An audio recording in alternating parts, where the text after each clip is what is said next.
Halo Sobat Story semua, Assalamualaikum warahmatullahi wabarakatuh. Kita masih setia ya di buku Master Your Pain.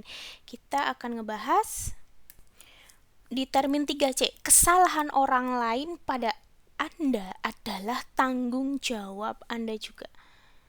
Nah, ini buat kaum-kaum EGP ini kayaknya ke-trigger banget ini. EGP kan emang gue pikirin, tapi di sini kita akan ngebahas mengenai kesalahan orang lain pada kita, bahkan tidak pada kita, itu sebenarnya ada tanggung jawab kita juga. Oke, mari kita langsung cekidot aja bahas. Oke, teman-teman pernah nggak ngalamin yang namanya, oke saya tulis dulu, pernah ngalamin nggak yang namanya hidup itu penuh dengan rasa sakit, kemudian tidak adil. Hidup ini nggak adil banget sih, gitu loh. Sampai-sampai kita itu kadang nanya, ini tuh sebenarnya salah siapa, gitu loh. Salah siapa sih gue kok dapat kesialan kayak begini, aku dapat sesuatu yang gak adil, kok aku diperlakukan gak adil, ini sebenarnya salah siapa. Plus paket komplitnya kita tuh denial, yang jelas ini bukan salahku, ini salah siapa sih, tapi sekaligus hati kita denial, ini bukan salahku. Oke.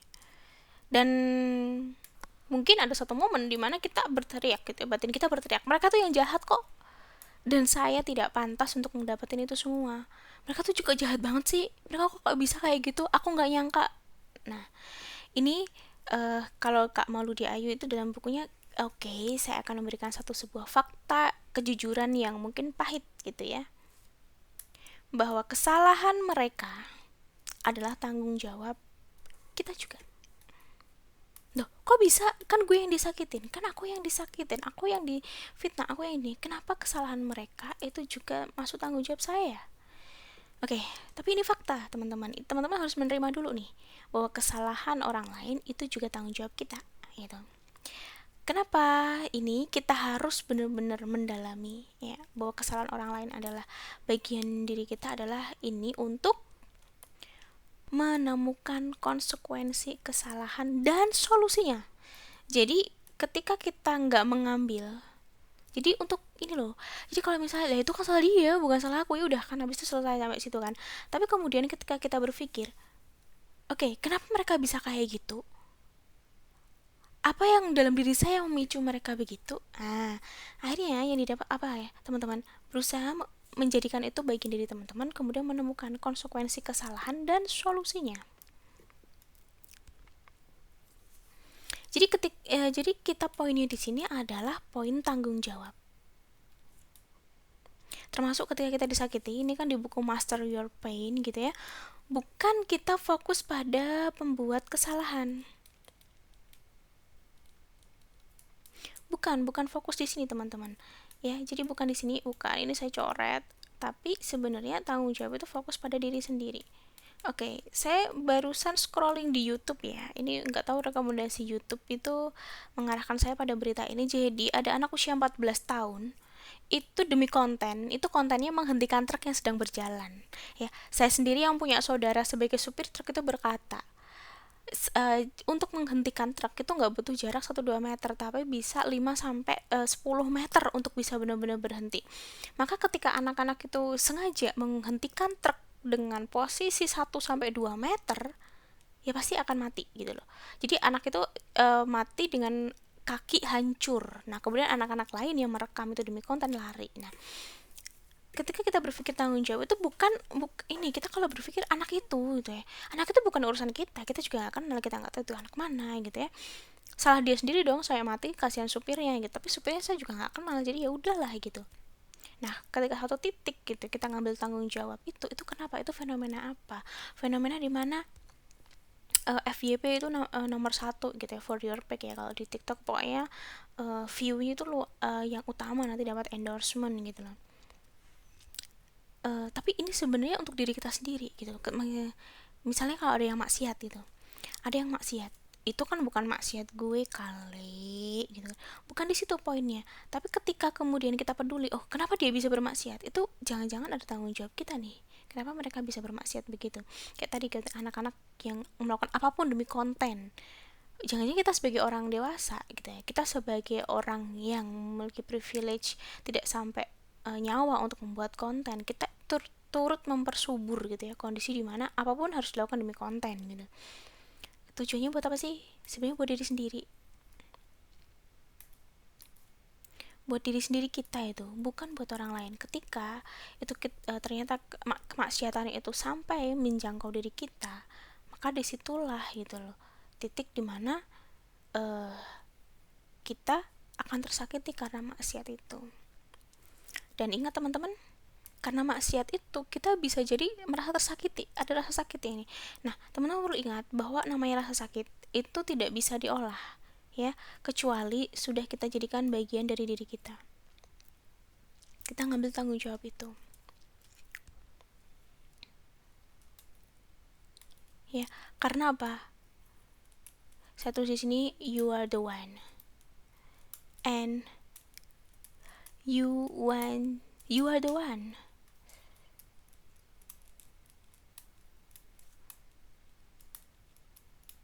Who need it. Who need to.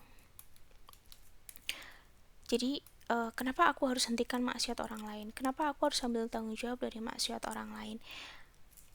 Karena sebenarnya yang butuh itu cuma kamu kok. Karena kamu butuh untuk membuat benteng diri kamu sendiri, agar ketika hari pembalasan nanti kamu terbebas dari hukuman. Hukuman apa? Hukuman karena kamu tidak tanggung jawab pada maksiat. Kamu tidak tanggung jawab untuk menghentikan, tidak tanggung jawab untuk berupaya gimana caranya maksiat itu nggak eksis di bumi gitu. Tapi ini juga perlu kita waspadai ya, bahwa beda antara self blaming sama self responsibility. Ini bukan menyalahkan diri kita, bukan, tapi tanggung jawab. Kenapa ada maksiat di antara remaja? Kita ambil tanggung jawab di situ. Kenapa kemudian ada seks bebas yang mengerikan di antara remaja? Kita ambil tanggung jawab itu, bukan menyalahkan kita gara-gara kamu sih, gara-gara kamu nih, bukan. Tapi kita mengambil tanggung jawab, bukan mengambil rasa bersalahnya, bukan, tapi kita mengambil tanggung jawabnya bahwa apa yang terjadi pada orang lain itu juga ada peran kita. Maka ketika kita mengambil self responsibility, maka yang muncul adalah ini kita harus bagaimana. Nah, kita fokus pada mengambil peran untuk menyelesaikan masalah. Gitu loh. Dengan ini sebenarnya healing banget loh. Kadang-kadang maksud saya begini, teman-teman, masalah teman-teman itu nggak akan pernah selesai. Ya.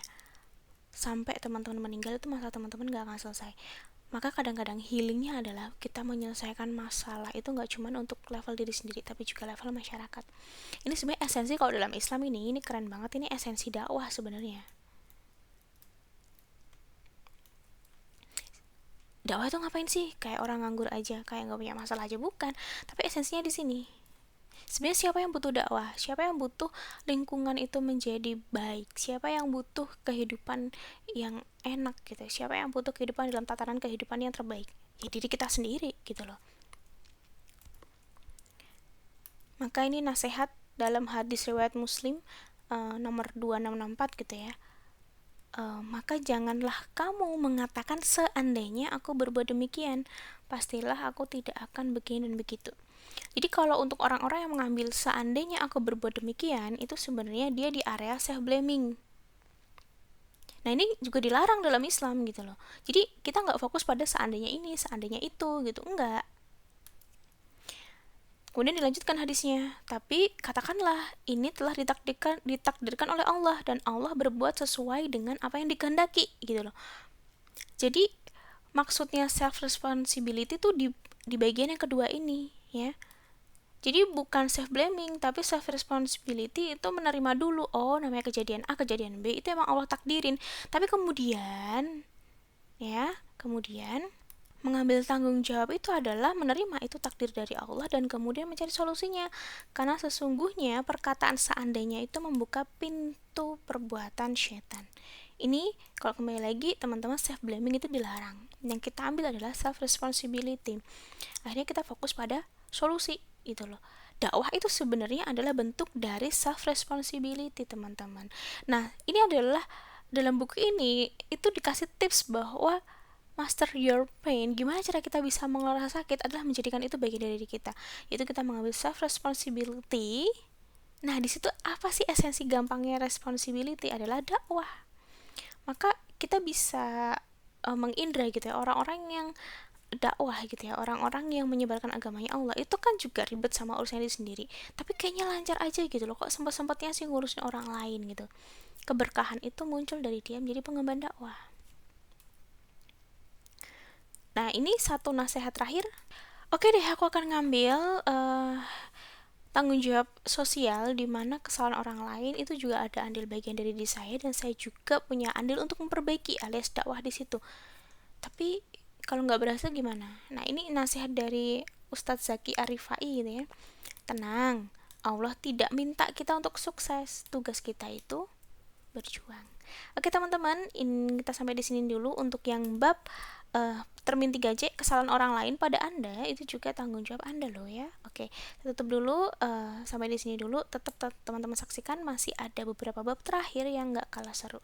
Oke, wassalamualaikum warahmatullahi wabarakatuh.